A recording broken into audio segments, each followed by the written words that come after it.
ఈ ఉదయమున నీవు ఎవ్వరినీ కలుసుకొనక ముందు ప్రభువును కలుసుకో. నీవు ఎవ్వరినీ చూడకముందు ప్రభువును చూడు. నీవు ఎవ్వరితో మాట్లాడకముందు ప్రభువుతో మాట్లాడు. నీవు దేనిని వెదకకముందు ఆయన రాజ్యమును నీతిని వెదకు.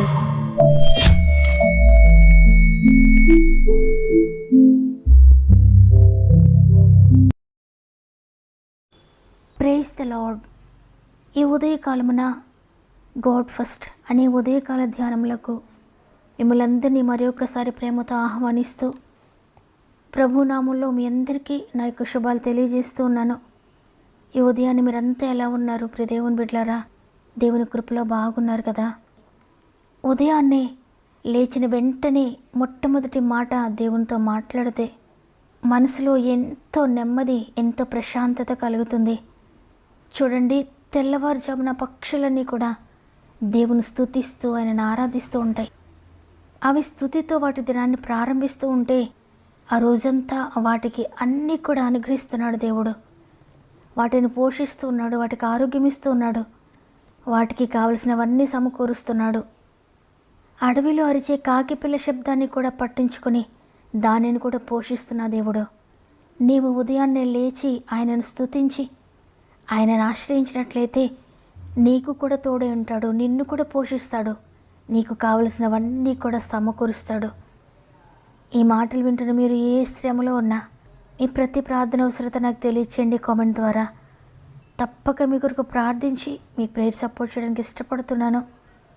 మీ కామెంట్స్ అన్నీ చదివి మీ అందరి కొరకు ప్రార్థిస్తున్నాను. మన ఆత్మీయ కుటుంబం అంతా కూడా మీ కొరకు ప్రార్థిస్తున్నారు. మీరు కూడా ప్రార్థించండి, అనేక విజయాలు పొందుకోండి. సమస్త మహిమ ఘనత ప్రభావములు దేవునికే చెల్లునుగాక. ఈరోజు దేవుడు మనకు అనుగ్రహిస్తున్న శ్రేష్టమైన వాగ్దానం చదువుకుందాం. నిర్గమకాండము 15వ అధ్యాయము 26వ వచనము. నిన్ను స్వస్థపరచు యెహోవాను నేనే. ఆమేన్. ఈరోజు ఈ వాగ్దానాన్ని ఎంతమంది వింటున్నారో, మీలో అనేక మంది వ్యాధితో, నొప్పితో బాధపడుతున్నారు కదా. ప్రత్యేకంగా దేవుడు మిమ్మల్ని స్వస్థపరచాలని, మీకు విడుదల ఇవ్వాలని ఈరోజు మీతో మాట్లాడుతున్నారు. ఆయన ఈరోజు నీ వ్యాధిని చూచాడు, నీ బాధను చూచాడు. నీదే వ్యాధైనా, ఏ నొప్పైనా, ఇది చిన్న వ్యాధా పెద్ద వ్యాధా, నీ నొప్పి చిన్నదా పెద్దదా అని ఆయన అడగడం లేదు. నిన్ను స్వస్థపరచు యెహోవాను నేనే అని వాగ్దానం చేస్తున్నారు. నీవు అనుభవిస్తున్న వ్యాధి ఈ ఒక్కరోజుదైనా, లేక ఎంతో కాలం నుండి నువ్వు భరిస్తూ ఉన్న వ్యాధైనా, చిన్నదైనా పెద్దదైనా, తరతరాలుగా వస్తున్న ఆ వ్యాధి అనే శాపం నువ్వు అనుభవిస్తూ ఉన్నా, మరణకరమైన వ్యాధితో ఒకవేళ నీవున్నా, నీ కుటుంబంలో ఒకవేళ ఎవరైనా ఉన్నా, ఎవరైనా ఒకవేళ హాస్పిటల్లో ఐసీయూలో ఉన్నా, ప్రతి ఒక్కరిని దేవుడు స్వస్థపరచబోతున్నాడు. ఈరోజు ఆయన డాక్టర్స్ గురించి మాట్లాడడం లేదు, మెడిసిన్ గురించి మాట్లాడడం లేదు, నేనే నేను స్వస్థపరుస్తున్నానని చెప్తున్నారు. నిన్ను స్వస్థపరిచే వాక్కును ఈరోజు ఆయన నీ దగ్గరకు పంపించారు. నీ ఇంటిలోనికి ఆయన స్వస్థపరిచే వాక్కు వచ్చింది. 107వ కీర్తన అని చెప్తున్నారు, ఆయన తన వాక్కును పంపి వారిని బాగు చేసనని. ఈరోజు కూడా ఆయన నిన్ను బాగు చేయడానికి, నిన్ను స్వస్థపరచడానికి తన వాక్కును పంపించారు. ఆ వాక్కు నిన్ను స్వస్థపరుస్తుంది, నమ్మండి. ఐగుప్తీయులకు కలిగిన రోగములలో ఏది మీకు రానియను, నిన్ను స్వస్థపరచు యెహోవాను నేనే అని ఈరోజు తన స్వస్థత వాక్కును పంపించారు నీ కొరకు. నిన్ను స్వస్థపరచు యెహోవాను నేనే అంటే ఆయన మాత్రమే స్వస్థపరచగలిగిన సమర్థుడని ఈ లేఖనం ద్వారా మనకు అర్థమవుతుంది. అయితే మీకు అనిపించవచ్చు ఆయన ఎలా స్వస్థపరుస్తాడని. చూడండి, యెషయా గ్రంథము 53వ అధ్యాయం 4వ వచనంలో, నిశ్చయముగా అతడు మన రోగములను భరించెను, మన వ్యసనములను వహించెను, అతడు పొందిన దెబ్బల చేత మనకు స్వస్థత కలుగుచున్నదని అక్కడ ఎంతో స్పష్టంగా రాయబడి ఉంది. అంటే యేసు ప్రభువారు సిలువలో మనకు బదులుగా ప్రతి రోగాన్ని, ప్రతి శాపమును, ప్రతి వ్యసనాన్ని, ప్రతి నొప్పిని, ప్రతి బాధను భరించారు. ఆయన భరించేశారు మనకు బదులుగా. కాబట్టి ఇక మనం భరించక్కర్లేదు, ఇక మనము రోగిగా ఉండక్కర్లేదు. మన రోగాన్ని ఆయన తీసుకొని ఆయన ఆరోగ్యవంతమైన శరీరాన్ని మనకు అనుగ్రహించారు సిలువ బలియాగం ద్వారా. యేసయ్య రోగాన్ని భరించారని ఈ ఉదయాన్ని నువ్వు విశ్వసించినట్లయితే మరలా బాధను భరించక్కర్లేదు, మరలా వ్యాధిను భరించక్కర్లేదు, నీవు మరలా ఏ వ్యసనాన్ని భరించక్కర్లేదు. ఎందుకంటే నీ వ్యసనాలన్నీ కూడా ఆయన భరించారు సిలువలో. కాబట్టి ఈరోజు ఈ వాగ్దానాన్ని వింటున్న ప్రియ దేవుని బిడ్డలారా, ఈరోజు నిన్ను స్వస్థపరచాలని, నీ వ్యాధి నుండి నేను విడిపించాలని, నిన్ను నెమ్మదితో నింపాలని, ఆ బాధ, నొప్పి, వేదన అంతా కూడా తొలగించి విజయాన్ని నీకు దయచేయాలని నీతో మాట్లాడుతున్నారాయన. అందువల్ల ఏ కుదరని వ్యాధితో ఈరోజు మీరు బాధపడుతున్నారు, మీ శరీరంలో ఏదైనా బాధతో, నొప్పితో కృంగిపోతున్నారా? ఇంతవరకు అనేకమైన హాస్పిటల్స్ చుట్టూ తిరిగి అలసిపోయారా?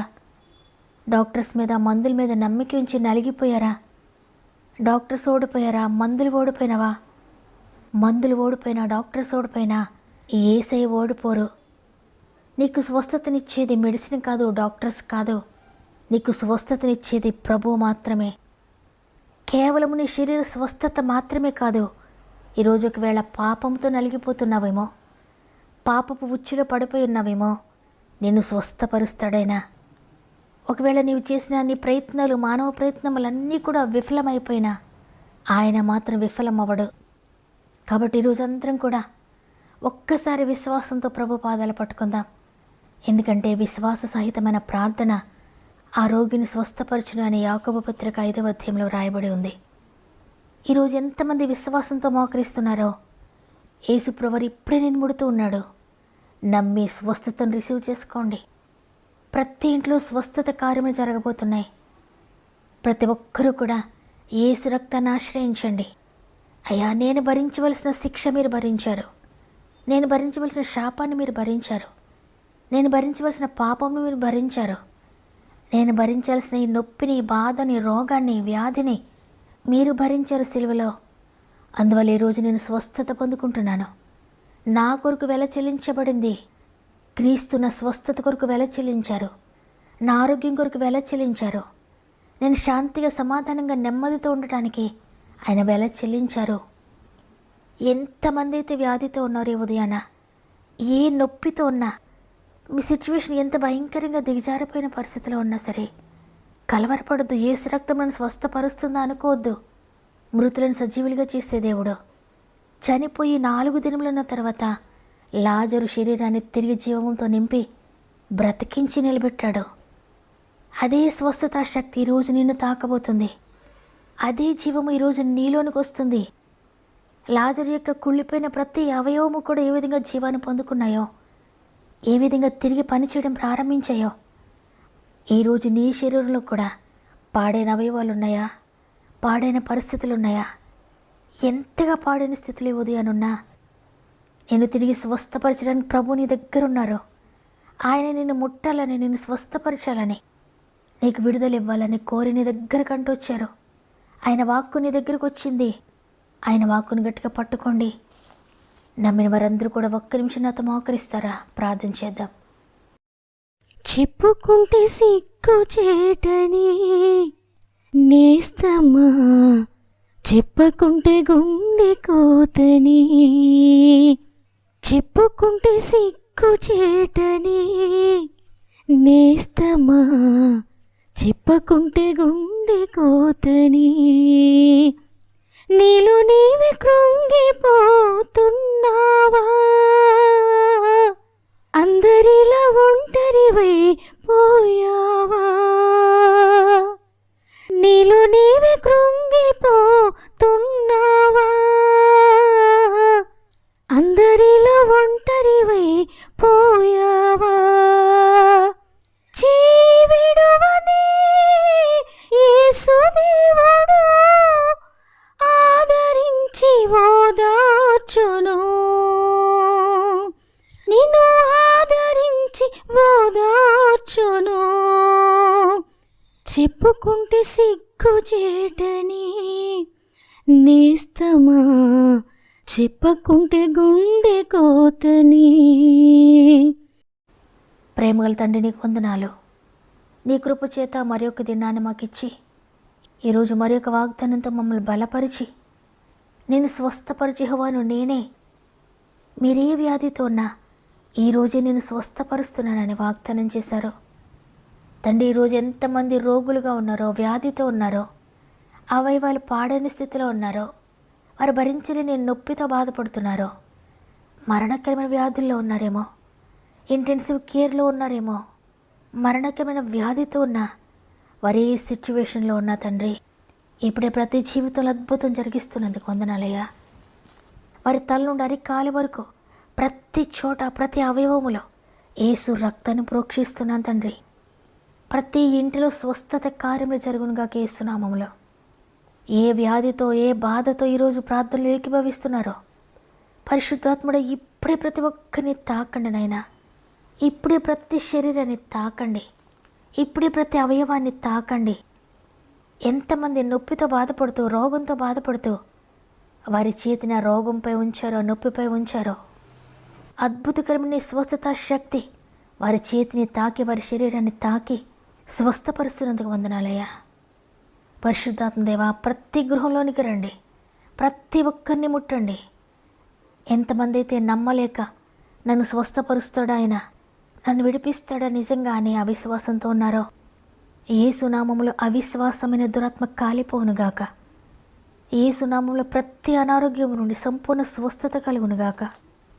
ప్రతి గృహంలోనికి అగ్నిని పంపించినందుకు వందనాలయ్యా. ప్రతి ఒక్కరిని అగ్ని తాకుతుందని, ప్రతి పాపమును కాల్చివేస్తుందని, ప్రతి శాపాన్ని కాల్చివేస్తుందని, ప్రతి వ్యాధిని కాల్చివేస్తుందని నమ్ముతున్నాను తండ్రి. ప్రతి వారిలో ఉన్న ప్రతి రోగము నీ పరలోకపు అగ్ని చేత కాలిపోవునుగాక. వారిలో ఉన్న ప్రతి దురాత్మ యేసు నామములో కాలిపోవునుగాక. రోగముతో, అనారోగ్యంతో కృంగిపోయిన ప్రతి ఒక్కరిని ఇప్పుడే మీరు ముట్టినందుకు వందనాలయ్యా. యేసు శక్తి కలిగిన నామములో ప్రతి పాప భారము తొలగిపోనుగాక. ప్రతి రోగ భారము తొలగిపోనుగాక. ప్రతి వ్యసన భారము తొలగిపోనుగాక. ప్రతి చీకటి శక్తుల నుండి విడుదల పొందుకొందురుగాక యేసు నామములో.